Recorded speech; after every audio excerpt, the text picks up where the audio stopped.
आणि ते आमच्या बाबा चुलते ते म्हणाले, बाळा आपल्याच घराला आले तो पाहुणे काहीतरी म्हणून मला बोलवलं आणि ते हो फुलाण्याकडे आला विसराने चहा पाहिलं. मला म्हणाले की पारावर घेऊन यांना जाऊन बस, मी घटकाभरात येतो तुम्हाला बोलायला. आम्हाला पारावर घेऊन बसवलं, हक्काची जागा म्हणजे पार. दर्शन वगैरे घेतलं, त्या पारावर बसतो. बाबा वापस गेले. उष्णपासून इकडून तिकडून चहा पाणी स्वयंपाक पाणी काय करायच्या पाहुण्या वेळेला आणि घटकाभरात येतो. म्हणजे त्या पायऱ्यावर बसतो आम्ही. मी 100% सांगतो, मला जशाच आठवतं ते 5-6 वर्षाचा मी असलो होतं, कारण त्यानं केलं त्याच्या मुखानं तसं सोमुखी त्याच्या तोंडाने केलंच तसं. त्या पायऱ्यावर आम्ही बसतो पाहुणे असेल, एवढा मोठा फेटा होता. ते फेटा असं ठेवतो, कोपऱ्यावर बसलो होतं. ते 12 मिनिट इथं गाठ, इथं खिसा, इथं गाठा, ते काय म्हणतात त्याला बारबंडी. बघा बाबाला सगळं माहिती होतच त्या काळात होतच त्याचे बारबंडी. ते कोपऱ्यावर असं बसलो होतं ते म्हातारं आणि पाहुणे पायऱ्यावर बसले. काय म्हणत राम राम. ते म्हणे राम राम. कुठलं पाहुणं? ते म्हणे फलाण्या गावचे. इकडं कोण थोडं? ते म्हणे फलाण्या फडाच्या घरी. काहून? पोरगी बघायला आलो. दुसरं घर गावलं नाही का? काय तोंड मुख सोमुखे काय म्हणल्या तोंडानं? दुसरं घर गावलं नाही का? पाहुणे उठले ना. मला काका कुठे चाललं? ते जानवं काढलं कानाला लावलं ते म्हणजे लग्नीला चालू लघुशंकर. पाण्याच्या पाठीमागे झाड होती. मला काका इकडे जा पाठीमागं. गेले. बराच वेळ झाले मी तिथेच उभा राहिलो. बाबा आले ना घराकडून. हिवाळ्याचे दिवस थंडगार थंडीचे. बाबाने विचारलं, बाळा कुठे आहेत पाहुणे? सोयरे कुठे आहेत? तर मग इकडे गेले. अरे किती वेळ झाला? बराच वेळ झाला. घाम फुटला हो हिवाळ्याच्या दिवसात सुद्धा. उष्णपासून स्वयंपाक पाणी केलं. लेकराची सोयरी होणार, पोरीची सोयरी होणार, म्हणजे आमच्या बहिणीची. बाबांनी बाळा कोणी काय बोललं का? कोणाच्या मुखातून सोमुखे कोणाच्या तोंडातून काही पडलं का? कोणी काही बोललं का? म्हणजे हे बाबा हे बोललं असं. काय बोललं? मी जसं तसं 4 वाक्य सांगितले. की माऊलीची कृपा मला बरोबर आठवण करून दिली तिथे. ते असं बोललं. काय झालं? दुसरं घर गावलं नाही का? म्हणजे सोयरीक तर लांबच गेली, लग्न लांबच गेलं, होण्याच्या आधी मोडलं. यासाठी भगवंतानं तोंड दिलेलं नाही बरं का. गेले कर्म झाले. मोठे पण नाही सांगत. त्या माणसाला काय तर मार लागला, पडलं दातामध्ये काय ते फुगलं होतं त्याच्या मातापाला. जेवढ्याला आळ्या निघत होत्या तोंडातून एवढ्याला आळ्या. पेड़ कोई बबुल का आंबवा कहां से पाय. बागत पेरले ना किती खत पाणी घाला त्याला आंबे लागणार नाहीत. त्याला काटेच येणार. तू वाईट केलं तुला भोगावंच लागणार. ज्ञानोबारांनी सांगितलं, केले कर्म तैसे केले काम्य कर्म तैसे फळ भोगावया ठरणे बैसे न पीडिता ऋण जैसे घोसंडीना. 18व्या ज्ञानोबारांनी सांगितलं, जे कर्म केलं तुला भोगावं लागेल म्हणजे भोगावं लागेल आणि घेतलेला ऋण फेडावं लागेल. अगदी त्याप्रमाणे म्हणून चुकीचं करू नका. या मुखातून वाईट शब्द जाऊ देऊ नका. काका दादा मामा म्हणायचं, आई म्हणायचं, दादा बरं आहे का? चांगलं आहे का? आजी कशी आहे? काय माहिती आपलं काही खरं नाही. पुढे ऐकणार बाबा बरं आहे का? काय खरे आपलं? अजिबात असं मला जाऊ नका, कारण देव फक्त तथास्तु म्हणतो. तुम्ही म्हणता आपलं काही खरं नाही. आपण जैसे व्हावे देवे तैसेची करावे. संत वेळी सांगतात. मग काय म्हणायचं? चांगलं आहे, मस्त आहे, तथा असतो. लक्षात आलं का? मग चांगलं करायचं, स्वतःवर प्रेम करायचं. ना असं तसं गेलं फलाने गेलं म्हणायचं, आठवण करायची. आपल्या ओळखीतले आपल्या बरोबरचे कित्येक मेले आम्ही जीवन करतो. तुझी कृपा भगवंता. रामकृष्ण हरी रामकृष्ण म्हणून मस्त आनंद घेत राहायचा. आणि हे सगळं त्या ज्ञानेश्वरीमध्ये ज्ञानोबारांनी सांगितलं. तोची ज्ञानेश्वरी वाचे भक्तासाठी. तोची ज्ञानेश्वरी वाचे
तिसऱ्या चरणामध्ये नाथ महाराज म्हणतात त्याची ज्ञानेश्वरी वाचे वदता साचे भय कळी काळाचे नाही. त्या ज्ञानोबर ही ज्ञानेश्वरी आहे.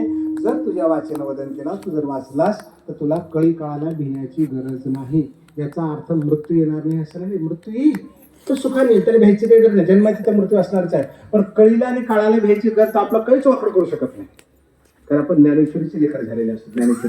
ज्ञानेश्वरीतली एक एक ओळी ब्रह्मरस आहे बरं का. तुकोबारा काय म्हणतात, ब्रह्मरस घेई काढा तेने लावून मृदंग सुती काळ घोष शिव ब्रह्मरस आवडीने. तुकोबारा म्हणतात ब्रह्मरस घे, मग काळाला कळीला घ्यायची गरज असणार नाही. ब्रह्मरस कुठे माहितीये का, ज्ञानेश्वरीमध्ये ब्रह्मरस आहे. ज्ञानेश्वरीमध्ये गीतेमध्ये आणि मी तो दातारा ये कृपेचार गुणी गाभारा हे तसे तारा ब्रह्मरसाचा तेने आबाल सुबुदे उभीचे प्रबंधे ब्रह्मरस सुस्वादे अक्षरे गुंतिरी.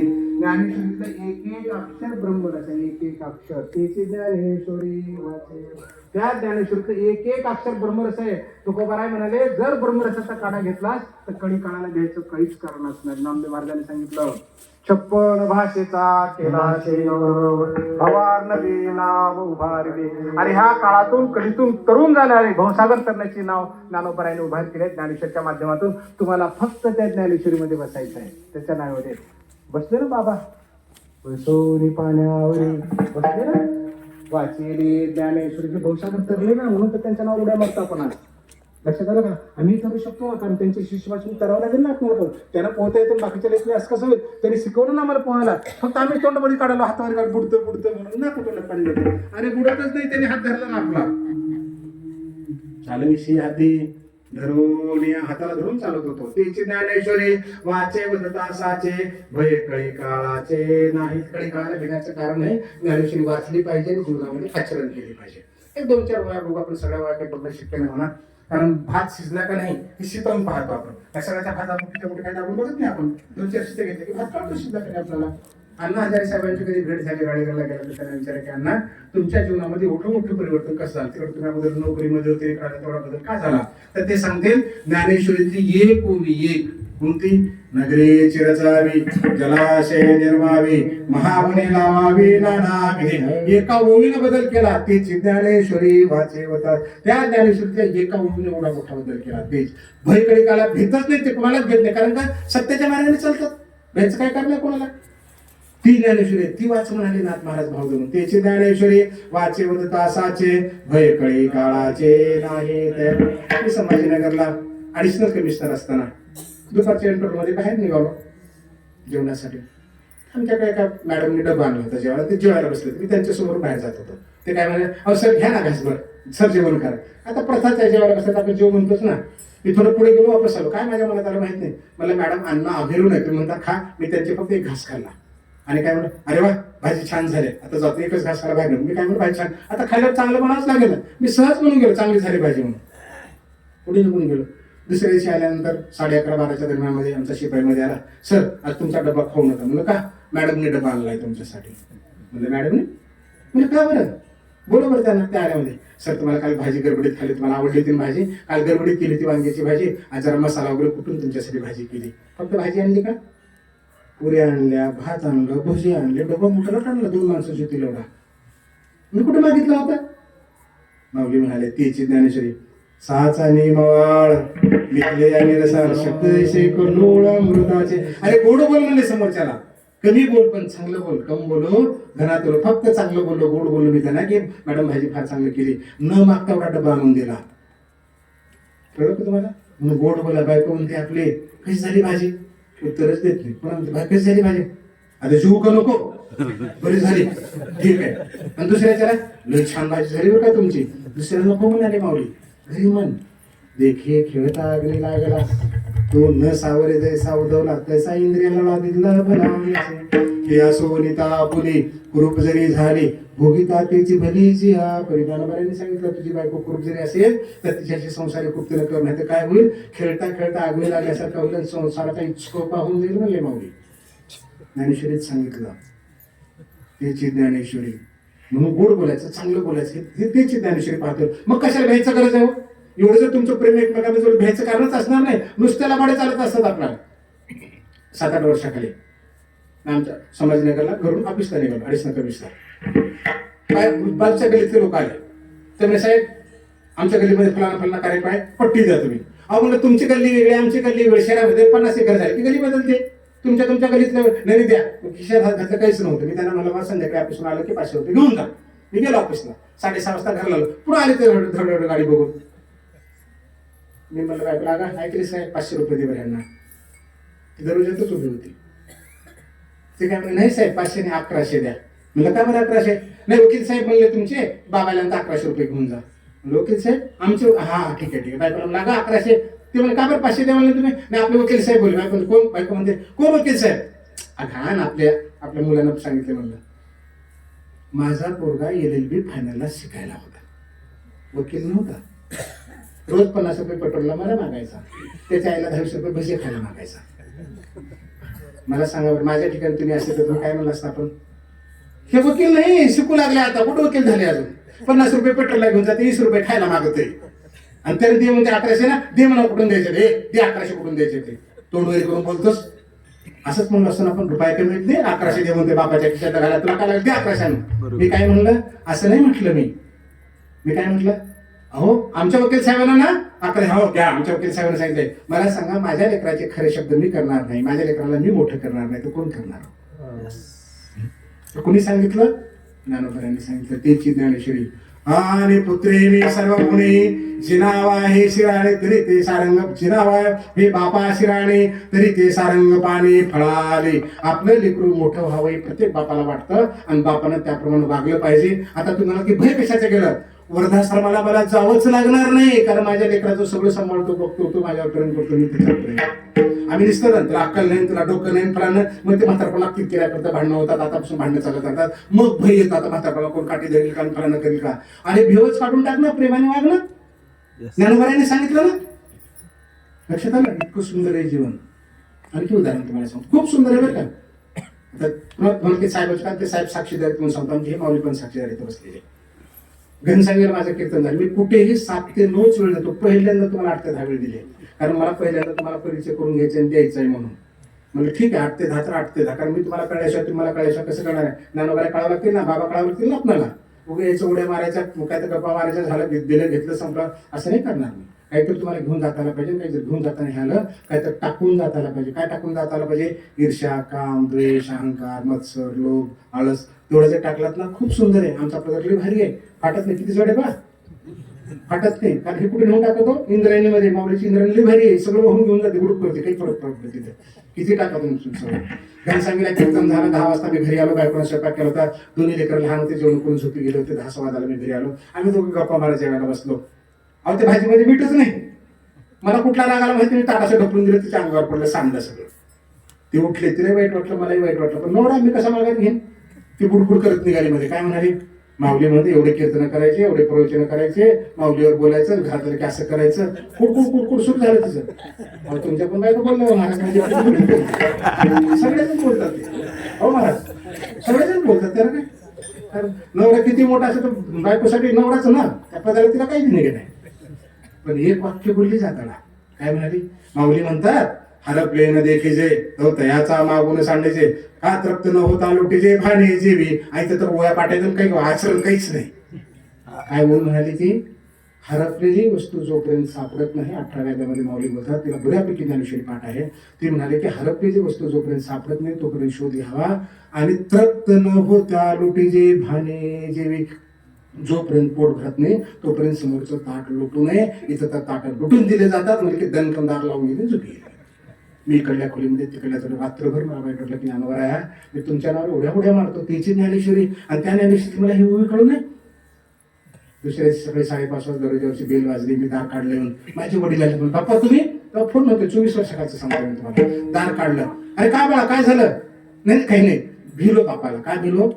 कारण जिनं जर सांगितलं की रात्री असं असं केलं तर बापाला वाटलं की माझं पूर्व डेप्टी कलेक्टर होऊन सुद्धा नीट वागत नाही. बापाला वाईट वाटेल आणि बापाला वाईट वाटेल. मी त्यांचं ऐकलोच असं नाही, पण फक्त हो म्हणायचं, ऐकायचं नंतरचा विषय होता. पण दुःख होत कधीच नव्हतं. म्हणून मला भीती वाटली. स्नान झाला, आम्ही दोघं पोह्या खायला बसलो नाश्त्याला. रोज स्वयंपाक झाला की तीन ना त्याच्याकडे बघायचं, याच्यात मीठ नाही, मिरचू नाही, फलाना झाले. बाहेरचा माणूस जर जेवायला आला ना तर आमच्या बायकोला अक्षरशः खांब फुटायचं, भयकळी काढायचे. आता डेप्टी कलेक्टरच्या बायकोला कोणाचं भय असणार आहे सांगा? माझंच ना. काय नाव होतं, काय म्हणतात की काय नाही, काय म्हणतात की काय नाही, बरोबर झाले, फलाना झाले, मीठ नाही, भाजी करपली, फलाना झालं. तर मला थोडंफार येतं त्याचं, मग मी चिडचिडच करायचो. तिला फक्त भय नवऱ्याचं होता स्वयंपाकामध्ये नाव ठेव. एकदा जेवून गेले की ते खुश व्हायचे, पण पिढ्या गेली बाबा गेलं बाहेर.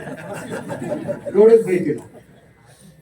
पोहे वाढले होते, पोह्याला बापाने पाणी फिरलं, मी पाणी फिरलं, मी घास तोंडात टाकला. करील तो काय नो हे महाराज, माऊलीला बदल करायचा होता. काय कृपा केली माऊलीने, रात्री भाजीमध्ये मीठ नाही आणि आता पोह्यामध्ये मीठ नाही. मी आता काय बोलायला जावं, बापाला कडतोड केलं, बापा ह्याच्यात नाही तर बापा पुन्हा पाणी फिरून पुढे मंत्र म्हणते. मला लगे पाठवून टाकला, हा खात्या वेळेस बोलत नाही सगळं, लई चांगला निर्णय घेतला. आता मी सांगणार तो बाप्पा ह्याच्यात मीठ नाही म्हणून.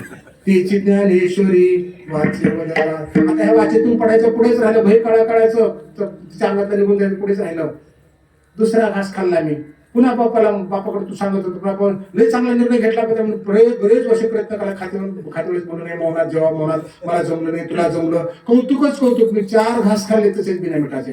बापाने पण तोंडात घास टाकला. मला नाही, अरे बाळा ह्याच्यात मीठच नाही मिळालं. आता बोलत नाही ना मी. 8 दिवस वडील राहिले, 8 दिवसात बोललो नाही. भयच गेलं तिथं त्या स्वयंपाकातलं सगळं. काहीच बोलत नाही. माझा नवरा मुका झाला. आता काय मीठ टाका, मिरची टाका, गुपचूप खातो.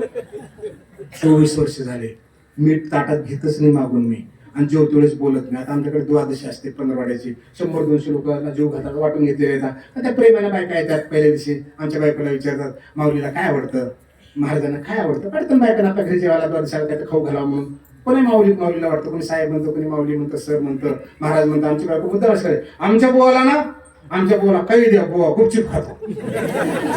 काय झालं स्वयंपाकातून करायचं भयच गेलं. चोळी भय कळे काळाचे नाही त्या, की एक होई ज्ञानेश्वरीचे, एक होई त्याची ज्ञानेश्वरी वाचे वदता साचे. भय कळी काळाचे नाही तया विठाला.